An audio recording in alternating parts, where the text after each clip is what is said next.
આપણી સાથે અમારા સંવાદદાता आनंद जोड़ाई गया है, તેમની પાસેથી જાણકારી લઈશું।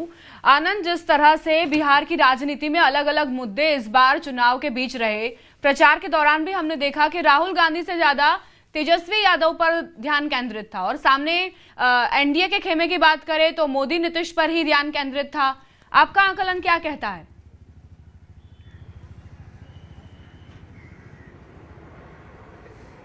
हाँ, पटना से आनंद बोल रहे हैं। कट गया था फोन।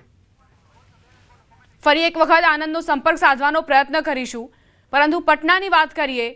રાજનીતિનું કેન્દ્ર છે પટના અને આ પાટલીપુત્રની સત્તા આખરે કોના હાથે જાય છે તે અહીં મહત્વનો સવાલ છે। થોડા જ કલાકો બાદ એ પ્રશ્નનો પણ જવાબ મળી જશે કે આખરે બિહારની જનતાએ કોને પસંદ કર્યા છે, કારણ કે જંગલ રાજથી ત્રસ્ત બિહારની જનતા શું તેજસ્વીને મત આપી ચૂકી છે કે પછી નીતિશ कुमार જ યથાવત રહેશે? आनंद हमारा संवाददाता जुड़ाई गया है। आनंद, मतगणना कब शुरू हो चुकी है या फिर अभी होने वाली है? बैलेट पेपर से मतगणना शुरू हो चुकी है, क्या जानकारी?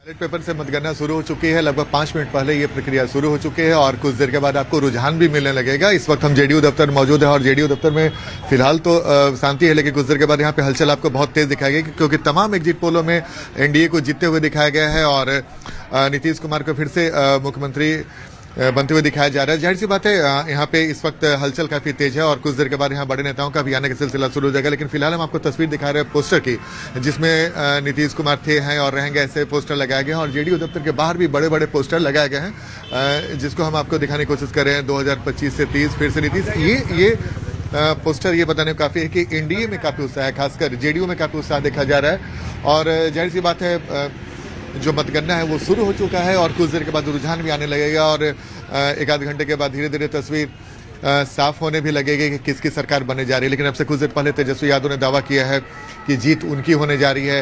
एनडीए के नेता भी दावा कर रहे हैं कि जीत उनकी होने जा रही है, लेकिन इसके लिए थोड़ा इंतजार करना पड़ेगा दीपा, और उम्मीद है कि 1 से 1.5 घंटे में तस्वीर धीरे धीरे साफ होने लगेगी। लेकिन जाहिर तौर पर बिहार में एनडीए और महागठबंधन के बीच में आमने सामने की लड़ाई थी। प्रशांत किशोर के पार्टी जनसुराज त्रिकोणीय मुकाबला बनाने की पूरी कोशिश में लगे हुए थे, लेकिन फिलहाल बताया जा रहा है कि जो भी जानकारियां आ रही हैं उसमें एनडीए और महागठबंधन के बीच सीधे आमने सामने की लड़ाई है।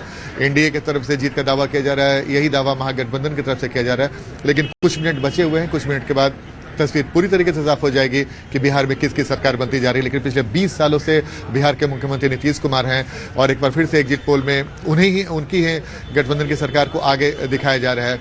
लेकिन मैं फिर से आपको बताने की कोशिश कर रहा हूँ दीपा कि कुछ देर के बाद तस्वीर साफ होने लगेगी और मतगणना लगभग अब इसे लगभग 7 मिनट पहले शुरू हो चुका है। कुछ देर के बाद अभी बैलेट जो पोस्टल है उसकी मतगणना की जाएगी और उसके बाद फिर ईवीएम खुलेगा और उसकी मतगणना शुरू होगी। इसके लिए थोड़ा सा और इंतजार करना होगा। पहला रुझान कभी भी आ सकता है और उसके बाद जैसे जैसे प्रक्रिया बढ़ती चली जाएगी जो परिणाम है वो भी सामने आने लगेंगे। दीपा, आनंद, पहला रुझान आ चुका है जिसमें एनडीए गठबंधन आगे दिख रहा है, एनडीए गठबंधन को बढ़त मिलती दिख रही है पहले रुझान में, जहां पे 2 सीटों पे एनडीए आगे बढ़ रहा है, अब 4 पे आगे दिखा रहा है। आपका क्या आंकलन कह रहा है? क्योंकि एनडीए के अलग दावे थे, अलग वादे थे और सामने महागठबंधन की बात करें तो उनका जो मुद्दा था रोजगार वाला वो भी बहुत छाया रहा। देखिए बिल्कुल दीपा, देखिए जाहिर तौर पे जो रुझान है उसमें एनडीए को बढ़त मिलनी शुरू हो गई है। लेकिन सबसे महत्वपूर्ण बात है कि एनडीए की तरफ से नीतीश कुमार का चेहरा ऐसा चेहरा था जो 20 सालों से लगातार बिहार के मुख्यमंत्री थे। इस बार हम लोगों ने जमीन पर भी देखा, एंटी इनकम्बेंसी जैसी कोई तस्वीर हम लोग को नहीं दिखी। जाहिर तौर पर जनता का एक बार फिर से भरोसा नीतीश कुमार की तरफ है, लेकिन प्रधानमंत्री नरेंद्र मोदी और नीतीश कुमार ये दोनों जोड़ी काफी प्रभावी दिखा है और दोनों का प्रचार का तरीका भी बेहद दिलचस्प दिखा, जो एनडीए को काफी फायदा देता जा रहा है। दूसरी तरफ है कि बिहार में डबल इंजन की सरकार है और शायद जनता ने इस बात का भी भरोसा किया होगा कि अगर केंद्र में एनडीए की सरकार है, बिहार में एनडीए की सरकार है तो विकास कार्य तेज होंगे। और बार बार प्रधानमंत्री अपने चुनावी सभा में बोलते थे कि आने वाले समय बिहार का है और आने वाले 5 साल में बिहार बहुत आगे बढ़ेगा। यही बात नीतीश कुमार भी अपने चुनावी सभा में करते हैं कि अगली बार हमें मौका मिलेगा तो देश के 5 अव्वल राज्यों में बिहार को शामिल करेंगे।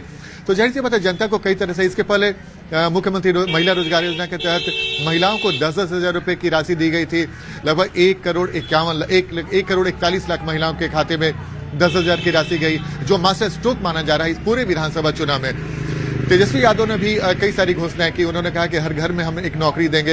इसके अलावा भी कई सारी घोषणाएं की, लेकिन जनता पे अब किसका जादू चला, लेकिन जो रुझान बता रहे हैं एनडीए के तरफ दिख रहा है रुझान, तो जाहिर तौर पे एनडीए को एज मिल सकता है। लेकिन जैसे मैंने आपको बताया कि नीतीश कुमार की छवि और एनडीए में प्रधानमंत्री और नीतीश कुमार की जोड़ी ये बेहद महत्वपूर्ण था। प्रधानमंत्री ने कई बार अपनी चुनावी सभा में कहा कि नरेंद्र और नीतीश की जोड़ी बिहार की सेवा करेगा, दोनों बेटे मिलकर बिहार को आगे बढ़ाएंगे। तो जाहिर तौर पे एक विश्वसनीय चेहरा के तौर पे नीतीश कुमार उभर सकते हैं और यही वजह है कि तमाम एग्जिट पोल में एनडीए को जीतते हुए दिखाया गया है। दूसरी तरफ तेजस्वी यादव ने महागठबंधन में अकेले एक तरीके से नेतृत्व किया और वो सबसे बड़े चेहरे के तौर पे महागठबंधन की तरफ से प्रचार करने के लिए उतरे और उन्होंने कई सभाएं की। हेलीकॉप्टर से लगातार वो चुनावी लगभग 150 से ज्यादा चुनावी सभा उन्होंने की। तो जाहिर तौर पे अगर महागठबंधन की तरफ देखें तो तेजस्वी यादव सबसे बड़े चेहरे के तौर पे लगातार मोर्चा संभाले रहे। वहीं दूसरी तरफ एनडीए में तमाम जो घटक दल है, पांचों घटक दल थे, उन्होंने एकजुटता का परिचय दिया।